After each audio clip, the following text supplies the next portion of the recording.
नमस्कार, प्रतिदिन अखबार संपादकीय ऑडियो में आपका स्वागत है। एमएसपी से लाभ कम हानि अधिक। दैनिक जागरण से शिवकांत शर्मा, लेखक बीबीसी हिंदी के पूर्व संपादक हैं।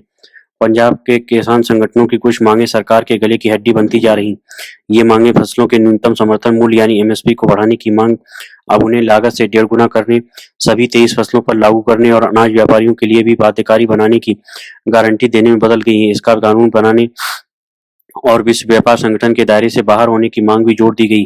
किसानों को पर्यावरण कानूनों के दायरे से बाहर रखने की मांग भी शामिल की गई, जो घातक होती जा रही जलवायु को देखते हुए बेहद चिंताजनक है।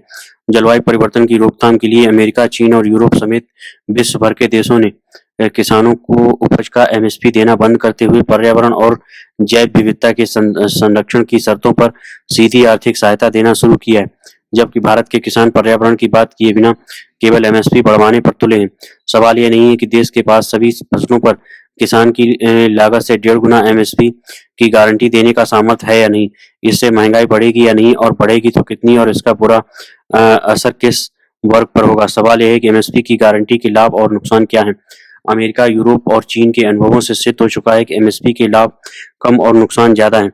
उपज पर समर्थन मूल्य की सहायता सबसे पहले अमेरिका ने शुरू की थी। हालांकि जल और जमीन के अत्यधिक दोहन और प्रदूषण से बड़े अनाज, डेयरी और मांस के उत्पादन से बाजार भाव तेजी से गिरने लगे और अमेरिका के 2 दशकों के भीतर ही समर्थन मूल्य की नीति छोड़कर सीधी नकद सहायता की नीति अपनानी पड़ी। द्वितीय विश्व युद्ध के बाद यूरोप ने साझा मंडी के रूप में समर्थन मूल्य की नीति शुरू की, जिसे अति उत्पादन और पर्यावरण के संकट से निपटने के लिए नकद सहायता नीति में बदला गया। इसी तरह चीन में माओ की विनाशकारी नीतियों से बर्बाद हुई खेती को पुनर्जीवित करने के लिए समर्थन मूल्य नीति शुरू की गई, जिसे बढ़ते दुष्प्रभावों के कारण नकद आर्थिक सहायता में बदलना पड़ा। अब अमेरिका, यूरोप और चीन में किसानों को उपज के बाजार भाव में आने वाली गिरावट के बराबर नकद आर्थिक सहायता दी जाती। पहले कृषि उपज के कुछ वर्षों के भाव का औसत निकाल लिया जाता है, फिर फसल के समय बाजार भाव उस औसत भाव से कम हो जाने पर दोनों का अंतर जमीन के आकार से गुणा करके सहायता राशि के रूप में दे दिया जाता है। जिस किसान के पास जितनी जमीन हो उसे उतनी ही गुना सहायता मिलती है। यूरोप और चीन में किसानों को मिलने वाली इस सहायता के साथ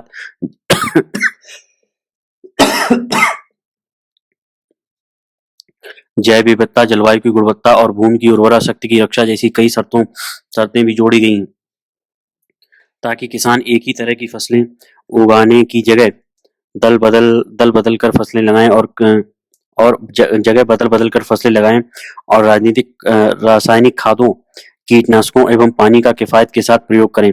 अपने देश में पंजाब, हरियाणा, पश्चिमी उत्तर प्रदेश और राजस्थान के कुछ हिस्सों में किसानों ने एमएसपी के साथ साथ मुफ्त या सस्ती बिजली, सस्ती खाद और कीटनाशक मिलने के कारण धान एवं गन्ने जैसी पानी की भारी खपत वाली फसलें लगाकर भूजल का स्तर पाताल में पहुंचा दिया है।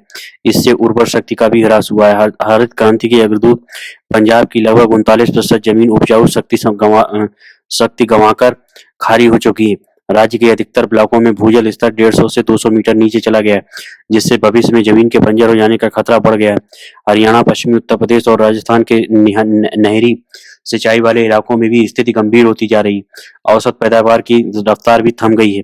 भारत में गेहूं की औसत उपज 30.5 टन प्रति हेक्टेयर तक ही पहुंच पाई है, जबकि जर्मनी में 8 टन, रूस और यूक्रेन में 5 टन और अर्जेंटीना और अमेरिका में 4 टन प्रति हेक्टेयर से ऊपर है।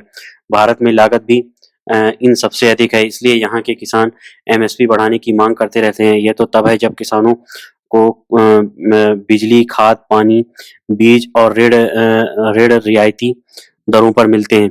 खेत मजदूरी अमेरिका और यूरोप के 20वें हिस्से के बराबर है। खेती की कमाई पर टैक्स भी नहीं है, जबकि इन सबकी कीमत भी लागत में जोड़ दी जाए तो भारत की कृषि उपज काफी महंगी साबित होती। खाद, बीज, बिजली, पानी, लोन के रियायती दाम पर खाद, बीज, बिजली, पानी, लोन के रियायती दाम पर मिलने, मजदूरी सस्ती होने और उपज के लिए समर्थन मूल्य मिल जाने की वजह से किसान अपनी लागत में किफायत बरतने और उपज बढ़ाने में पूरी कोशिश नहीं करते, जिससे जमीन और जलवायु पर भी बुरा असर पड़ रहा है। यदि एमएसपी को लागत से 1.5 गुना तय कर दिया गया तो लागत में किफायत बरतने की कोई वजह ही नहीं बचेगी।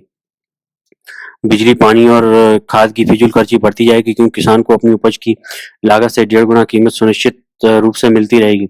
इसकी कीमत पर्यावरण को चुकानी पड़ेगी, इससे बढ़ती महंगाई अर्थव्यवस्था धीमी पड़ेगी और इसकी सबसे बुरी मार किसानों को, उस वर्ग को झेलनी पड़ेगी जिसके पास छोटी जोत है। भारत के अनुमानित 14.5 करोड़ किसानों में से 10 करोड़ किसान इसी वर्ग में आते हैं, जिनके पास बेचने लायक उपज न के बराबर होती है।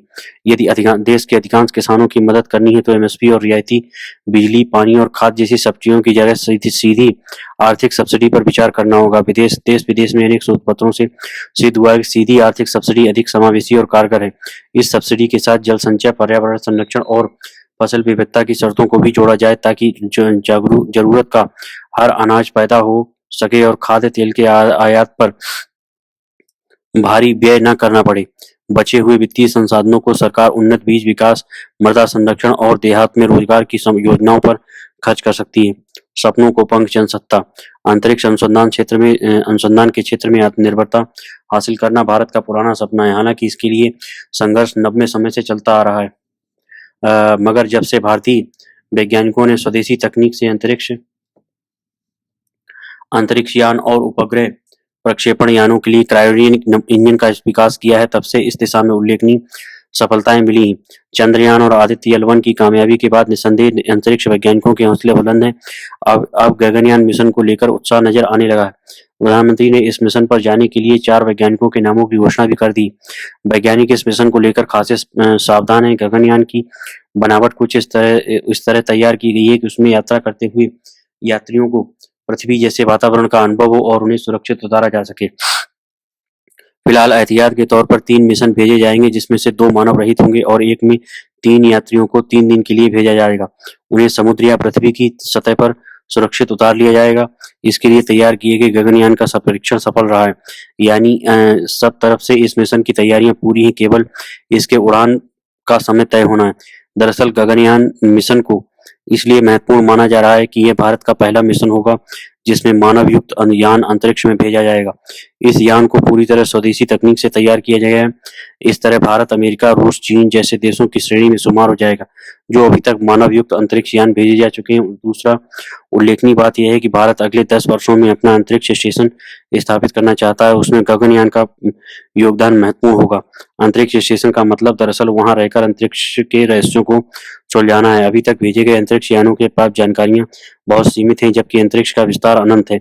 दुनिया भर के अंतरिक्ष वैज्ञानिकों की जिज्ञासा का विषय है कि अंतरिक्ष में कोई ऐसा भी ग्रह है जिस पर मनुष्य जैसे प्राणी रहते हैं या जहां मनुष्यों के रहने की संभावना हो सकती है। अंतरिक्ष स्टेशन स्थापित हो जाने से अंतरिक्ष के कई अछूते पक्षों को भी जानने समझने का मौका मिल सकता है। उसमें गगनयान वैज्ञानिकों के स्टेशन तक आवागमन का माध्यम बन सकता है। फिर दुनिया की बदलती स्थितियों में अंतरिक्ष अनुसंधान केवल अंतरिक्ष के रहस्यों को खोलने तक सीमित नहीं है, यह एक विस्तृत कारोबार का रूप ले चुका है। पृथ्वी पर खनिजों की उपलब्धता सीमित है, जबकि मनुष्य की जरूरतें असीमित। ऐसे में दूसरे ग्रहों पर उपलब्ध खनिजों का दोहन भी भविष्य का एक सपना है।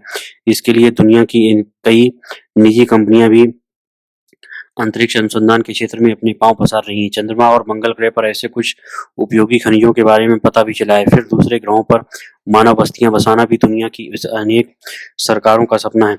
भारत भी इसे लेकर उत्साहित है। ऐसे में गगनयान की कामयाबी भारत के अंतरिक्ष अनुसंधान की दिशा में ऐतिहासिक और भविष्य की चुनौतियों के लिहाज से बहुत उपयोगी साबित होगी। गगनयान के अब तक के परीक्षणों से उत्साह स्वाभाविक है कि इसमें सफलता मिलेगी। धन्यवाद।